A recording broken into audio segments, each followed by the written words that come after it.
too. The latest on Tua Tagovailoa with Mike McDaniel's press conference today. What might be the next steps, and what are the fears with the Dolphins quarterback? And week 2 preview. Cincy is talking before their matchup with Kansas City. You like that, or maybe would you not advise that? Let's go around the horn. That's done now. Who are you people who talk for a living to advise anyone not to talk? Exactly. Fair point. The only two opinions that really matter that are the absolute driving force for what we're doing at that position. Tua and the doctors. His career is his. I just wish that people would for a second hear what I'm saying, that bringing up his future is not in the best interest of him. Mike McDaniel's press conferences. Tua's concussion history playing out before all. The details, this is his third diagnosed in the NFL in a time. So, of course, I would like to know your feeling seeing it last night. And also, McDaniel saying this isn't a conversation about Tua's timeline or future. Pablo Torre, please. Yeah, look, Tony, my brain goes to the science and then to the sociology. So the science of this first, it's worth pointing out that according to the Concussion Legacy Foundation, there is no magic number of concussions when it comes to determining whether someone needs to retire. In fact, symptoms of head trauma can still develop up to 48 hours after it happens. So we're all dealing with a live story. We're watching a microcosm of a larger experiment being pro football still unfolding. But the sociology comes up immediately because, of course, it is stunning and unprecedented how many people around the game are saying, we want this guy to go and save himself, essentially. Leave football, Tony. These are football guys saying it. I don't remember a response like this, driven by a concern for neurological health from football guys about one of their colleagues, who is still quite young. That to me is new, and it speaks to the sociology of what it's like when you have the new poster child for concussions. That's what Tua is. You know, this is the 4th concussion in the NFL, only 3, of course, documented. He had another one in college, and the way it happens, it's not the nightmare scenario, because of course there can be worse. But when it comes to the reminder of how do you make something safer that is premised upon consensual head trauma, you get to a question of science. And it's just stunning to me that the football players are actually ahead of the medical professionals at this point, not 2 days after the fact. Justin Tinsley. Tony, you and I talked about this earlier this week. Neurological issues. It's tough for me. I went to go see my mom and my grandma this week. And I've never actually said this on TV, but my mom has Alzheimer's, and she said something to me that really stuck with me. I remember when I was me. I just don't remember how to be me. So when I saw that hit on Tua, that was the first thing that popped in my mind, was that quote. And it's not on me to tell him to retire. As Pablo just said, there are enough former players saying that already. Raiders coach Antonio Pierce, our own Bart Scott, Manti Te'o. But I think about Tua saying his mom wanted him to retire in 2022. And what do you think she's saying now? Like, I can only imagine those conversations that are going on within that family. I'm a 38-year-old young man that misses the hell out of my mom every single day. And my mom is still here. She's still very much with me. And when I think of Tua, I do expect him to play again at some point. And I don't fault him for wanting to play. But my heart goes out to Tua. My heart goes out to his family, because that is a decision that is so complex and there's so many layers to it. But the last thing I want that family to hear is Tua saying to them, I remember when I was me, I just don't know how to be me anymore. Wow, Justin. First, thank you for sharing, and I'm sorry, of course, we've talked about this, that your family is going through this. And you will, of course, also agree these are different things, Alzheimer's and for sure, trauma and or concussions and all CTE. But it shows Absolutely. the feeling that so many viewers, fans, observers, players have, because you can't avoid seeing it. The fencing posture, or on the field, knowing the history. Emily Kaplan, I'll bring you in here on your feeling. Yeah, obviously, Tony, it was super upsetting to see. And when you mentioned the history, we know that the Dolphins and the NFL have bungled his return to play in the past, which forced them to change their policies. There is one example, though, I did want to bring up, and it's Sidney Crosby in the NHL, the sport that I cover. People forget he missed 114 games due to concussions early in his career. The bulk of it was 2011, 2012, before he got started. And he took time away, and he is an agent with CAA and they sought every doctor, every expert, every specialist they could find, just looking for answers. And finally, they found one, and they identified a neck issue in Sidney. And once they worked through that, they found a plan to get him to comfortably return to play. Now, Sidney Crosby's entering his 20th year in the league. He's a model of consistency. I spoke to him just this week. He is as healthy as ever. And I'm not to say that this exactly can happen to Tua, but I think the lesson here is there could be a path forward. And the key here is just taking your time, making sure you do speak to as many people as possible, and making sure that he understands fully what is going on with his body before he gets back onto the field. And that's the only thing I think we can all wish for him right now. And Woody Page around the horn. I don't really care what NFL coaches other places or players around the league are saying and thinking. I'm not concerned about the five of us not being doctors. This is a decision that must be made with, Mike said, two people, him, Tua, and his doctors. No, his family needs to be involved again because, as Justin pointed out, his mother wanted him to retire 2 years ago. I think it's a situation where he has to get with his family. I think he has to get with every possible doctor that he can see in regard to this. They're not playing for 10 days. That doesn't matter. If it takes a year, if it takes 118 games, like Emily was talking about, before he could come back to play football or never play the game again. I think with all the investigation over the years, recent years, about CTE, I just remember being with a player in Boston, sitting there at a table during the daytime, and this guy died not long after that, and it was because of CTE. I just think it's an issue that must demand even more investigation. And I thought last night when I saw it, I said, well, why isn't he wearing the Guardian cap? Well, that only absorbs 10% of the force. So that, I don't think, would have made a difference. Thank you for saying that, Woody, because there have been, evolution in safety, of course, and Tua himself made a commitment to trying to learn how to fall differently with jiu-jitsu, knowing this was, but there he was in a 100 miles per hour game, trying to get a first down on fourth down. You can tell yourself, I got to slide. You can tell yourself all these sorts of things. History has proven the game of football is just going to move forward, and you don't have the ability to have complete control. Pablo Torre, I'll give you a last word on this. Well, and what you just said, the game of football is going to move forward. 10, 15 years ago, Tony, you may recall, there were debates, forums about will football exist in 10 to 15 years. And what we learned is that football is actually the most popular television show in modern American history. Yeah. Episodes like this, again, the cruel poetry of Damar Hamlin and Tua, we get over stuff like this. We shouldn't so quickly. And that's what I think all of us are calling for here, just patience to find out. Mike McDaniel today at his press conference saying the focus needs to just be on Tua and his doctors, and I can understand part of that. To hear him say don't talk about his future, I mean, people are going to feel what they're going to feel because they saw it, and they feel it viscerally. I don't necessarily feel it was unfeeling because you did see McDaniel on the field last night. He kissed Tua on the way up. And when he was asked today at that conference what he said to him, he said, "You're the quarterback of your family," which I thought was poignant as well, which is to say everyone is feeling a lot of different things.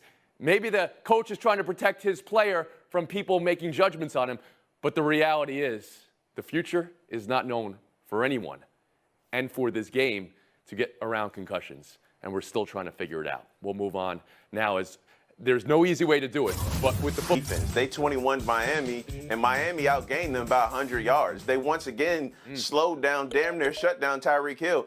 And for Buffalo, if Von Miller is back in full form, that bodes well with them moving forward. But I also understand this is still just week 2. I'm not going to call them a Super Bowl contender off 2 games in 4 or 5 days. Emily Kaplan, number one takeaway? Yeah, you kind of assume if the Bills are going to win that Josh Allen has to carry them, and he was good. He was just okay. It was the rest of the team that showed up, and he got on the Amazon desk after and said selflessness with this team. Like, no one cares about the credit, just the score. We don't care about who's going to get the ball, just who's open. And I don't know if it was coded language towards Stephon Diggs, but it's working for them. Okay, you raise an eye to that. Woody Page, number one takeaway? Josh Allen, a week ago, I told you I thought he was the MVP candidate and was going to be the MVP this year. I think he started out with a comeback in the first game, and the way he played last night, to me, he still is right there at the top in the forefront of the NFL. But I like this. Von Miller, that Justin also brought up, had 2 sacks. We've forgotten about Von Miller, who was a Hall of Fame candidate 2 years ago, but he's been injured since then. If they can get him back on track, as we saw last night, I think combining that defense and that offense, this is a team that is a contender for the Super Bowl. Pablo They've been Torre. so close so often.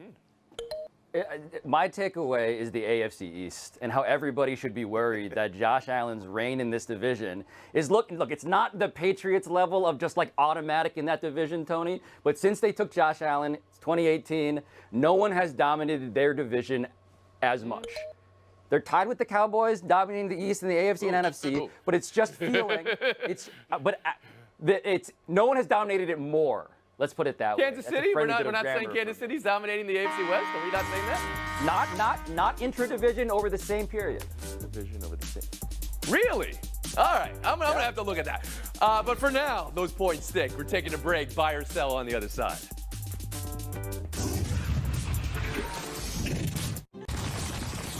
KC Cincy this week. Here's a preview. It's not no if. You know what I'm saying? We are the team to beat in the AFC, and we know it. And we got to act like it. And we got to play like it, too. He can run straight, run jet sweeps, and just run straight. He can't do too much else, so that's about it. Feel like you put your hands on him. He's only 100-some pounds, so if you put hands on him, you'll stop the speed. So that's Jamar Chase and Cam Taylor-Britt talking the talk about being the team to beat, and Xavier Worthy, the rookie receiver of Kansas City's speed, in preview of playing the 2-time defending champs. Case, buy or sell, Woody, talking like that before this game. Me think that they should stop running at the mouth Yes. and maybe develop more of a running game. They only had 55 yards. okay. And guess who they lost to? Possibly the worst team in the NFL, and that's the New England Patriots. They need to go out and shut up and try and perform like they are one of the contenders. But the team to beat in the AFC this year is the team they're playing in Kansas City. Heavily I don't know captain, what are the they hell they're talking allowed? about. Is that confidence a good thing? Because, it's you. You can talk yourself up, or is that what it is? You talk after the All game, right, not thank you, before Woody. the Emily, game. how about you? This is how I want my wide receiver and cornerback and maybe Woody to talk. Like, if they don't believe in themselves, why should I believe in them? I think the thing with this team, though, is they're comfortable being in this position. They're 1-10 under Zach Taylor in the first 2 weeks of the season in the last 5 years. That's crazy. Yikes. All of that said, this year feels different, like they can't get themselves out of it. Joe Burrow just doesn't look quite comfortable throwing the ball long. There's all the contract and injury concerns. I think that Kansas City is still the team to beat. Justin Tinsley, of course. I'm buying all of it, Tony. You are? Not You too? because- Okay. Yeah, I'm buying all of it. Not because I believe it, just because pettiness promotes prosperity. These two teams hate each other. And in the 4 matchups between Burrow and Mahomes, all 4 games have been decided by a field goal or less. So look, that bodes well for us. The only thing I ask of Cincy, air it out, because you did not air it out in week 1. That's the only way you're But going to win. You're saying if it's a lie, we fight on that lie. Or That's we what fight you're on the saying, lie. Yeah. Long live Slim Charles, Pablo baby. Torre, where are you on this? It's a lie, though. I just want to point that out on a show about analyzing truth and lies. This one is a lie. Joe Burrow looks like he's not all the way back from his off-season medical maladies. Xavier Worthy, yes, he runs mostly in a straight line, but guess what? That's a problem, it turns out, when you're the fastest guy on a football field. That's a newsflash. Fast guys plus Mahomes plus Andy Reid is a nightmare that has yet to be truly unpackaged via packages. So, Tony, yeah, sounds like a lie. You've all got Kansas City this week, or anybody going with the Bengals? No, And I there's got teams Kansas to beat. I'll do it. Week 2, I'll go Cincy. Sure. Okay. Yeah. All right, since he's got the good. Bengals, we'll move on. Bears-Texans. The Sunday night game. Caleb Williams' slow start last week, but a win. Emily, you're in Chicago. Will things get better with a second week under his belt, or worse because they're playing the Texans? Yeah, besides not turning over the ball, I don't know if it could get any worse for Caleb Williams. I mean, 14 for 29, 93 yards. He looked as indecisive as Justin Fields has, without the benefits of Justin Fields and him running that fast. And without 2 of his, top receivers, they're both questionable game time. I hope it gets better. It can only go up from Justin here, I think. Tinsley? Yeah, no way he finishes the second straight game with 3.2 yards per attempt. I think he has a much better game. I think he lets the game come to him, which he didn't do in week 1. I think he has a better game. Hold on a second. Please, get more descriptive of what that's going to mean when we get on the field here. The game coming to him. Please, go ahead. Well, he said he was rushing throws in week 1. He didn't allow the routes to develop. I think he actually does that in week 2. There we go. That's what I meant. But I still think they lose. Pablo Torre?